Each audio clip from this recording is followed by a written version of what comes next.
ఈ inner ల్యాబీలో KCR chamber మార్పు అనే అంశం అన్నది ఇది పెద్ద ఎత్తున రచ్చగా మారుతుంది. 10 సంవత్సరాలు సీఎంగా చేసిన ఆయనకి గతంలో ఎప్పుడూ లేని విధంగా అవుటర్ ల్యాబీలో ఆయనకు ఒక చిన్న రూమ్ని కేటాయించారట.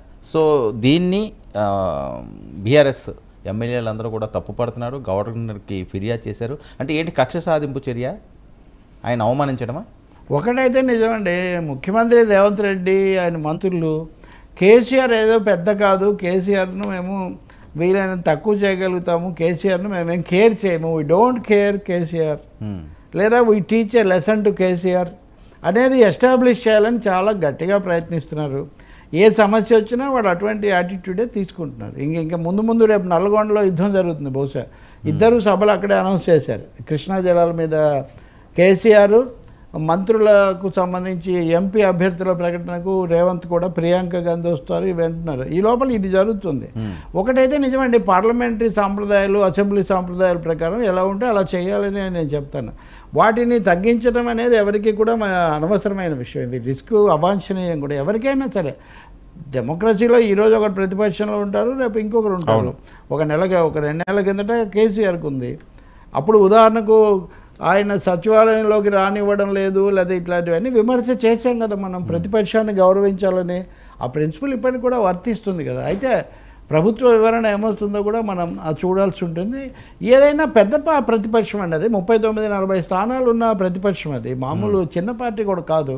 అలాంటప్పుడు ఉన్నదానికంటే చిన్న గది ఇవ్వడం అనేది ఎలా సాధ్యం అవుతుంది, ఎలా సమర్థనీయమవుతుంది? అది మరి టెక్నికల్గా ఏమైనా చెప్తారా? కొన్నిసార్లు ఇదివరకు వస్తుంటాయి ఇట్లాంటి సమస్యలు. ఉదాహరణకు తెలుగుదేశం వచ్చాక రాజశేఖర రెడ్డి బొమ్మ పక్కన పడేశారని, లేదా వైసీపీ వచ్చిన తర్వాత ఇంకేదో చేశారని, ఇట్లాంటి అసెంబ్లీలో కానీ పార్లమెంట్లో కూడా అలాగే చేశారు.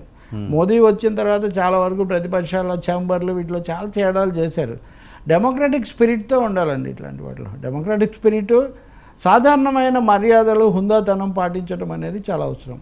వీటి మీద వివాదాలు పెంచుకోవటము, గదుల కోసము లేకపోతే సోఫాల కోసము పెంచుకునే పరిస్థితి రాకూడదు. పాలసీస్, ఇష్యూస్ అది ముఖ్యం. సో కేసీఆర్ రెండోది, కేసీఆర్ను తక్కువ చేయాలనుకున్నా లేదు ముఖ్యమంత్రి అయిన రేవంత్ రెడ్డిని వీళ్ళు లెక్క పెట్టకపోయినా ఇద్దరు పొరపాటు పడుతున్నట్టే లెక్క. ఎవరికి ఉండే గౌరవము, ఎవరికి ఉండే స్థానము వాళ్ళకు ఉంటుంది. ప్రజలు కూడా అందరినీ గౌరవంగానే చూస్తారు. పార్టీలు ఘర్షణ పడవచ్చు, కానీ ప్రజలు ఎందుకు గౌరవించరండి? ఎవరైనా కానీ ఎవరి గౌరవాన్ని తొలగించలేరు. అది గుర్తించడం చాలా అవసరం. చట్టబద్ధంగా చేసే పనులు వేరు.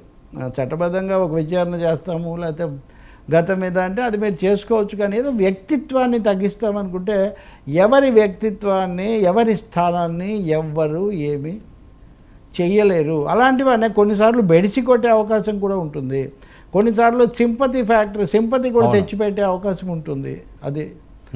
అది గతంలో ఇప్పుడు రెండు రాష్ట్రాల్లో అయినా కేంద్రంలో అయినా ఎక్కడైనా అంతే. ఇందిరాగాంధీ ఎమర్జెన్సీ పెట్టిందని ప్రజలు ఘోరంగా ఓడించారు.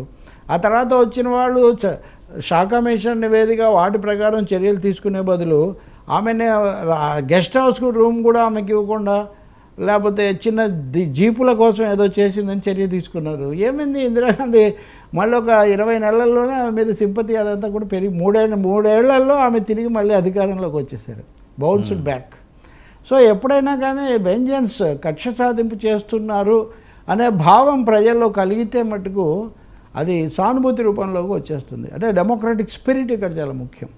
అది బయట ఎలా ఉన్నా కనీసం హౌస్లో ఉన్న శాసనసభ ప్రాంగణంలో అయినా పాటించడం చాలా అవసరం కదా. ఆయన గది లేకపోతే ఆయన వాడేటటువంటి సదుపాయాలు, సమావేశమయ్యే అవకాశం అవన్నీ లేకుండా చేయటం ఎందుకు? బట్ చివరి మాట ఏంటంటే అసెంబ్లీ కార్యాలయం అలాగే ప్రభుత్వం ఏం వివరణ ఇస్తాయో కూడా ఒకసారి చూడాలి. తాత్కాలికంగా మేము మార్చామంటారా? అంటే ముందు అయితే అసెంబ్లీ సెషన్స్కి ముందు అదే లాభం ఇచ్చారండి.